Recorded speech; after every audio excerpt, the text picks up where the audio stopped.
Hello po, mag-ingat sa mababang potassium. Perman guelva po uli. Isa sa pinakamahalagang mineral sa katawan ay ang potassium. Masama ito kapag labis at masama din ito kapag kulang. Kailangan natin ng potassium para sa normal na pagtibok ng puso at paggamit ng mga muscle sa katawan. Marami ng pasyente ang nadisgrasya dahil lamang sa mababang potassium. Ang tawag ng doktor dito ay hypokalemia. Ano ang dahilan ng mababang potassium? Ang pangkaraniwang pinanggagalingan ng mababang potassium ay ang labis na pagpapawis, pagtatae at pagsusuka. Dahil dito, lumalabas ang potassium sa katawan sa pamamagitan ng ating pawis at dumi.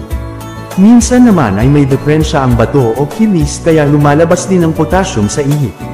Kung kayo ay mahilig uminom ng mga pampudumi, pampapayhi o pampapayat, pwedeng bumaba ang iyong potassium.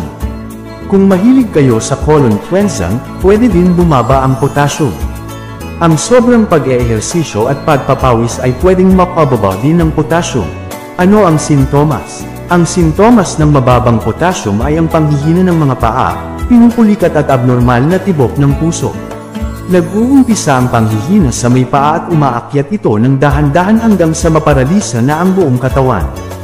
Napakadelikado nitong sakit at pwedeng ikamatay agad. Paano ginagamot ang mababang potassium? Kapag malala na ang lagay ng pasyente ay kailangan ng dalhin sa ospital para mabigyan ng potassium sa dugo.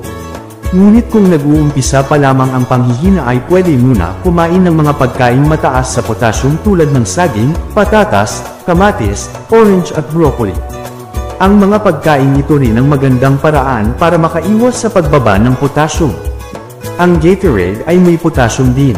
May tableta din na binibigay ang mga doktor, ang potassium tablets o brand name Kalium na mabilis magpataas ng potassium.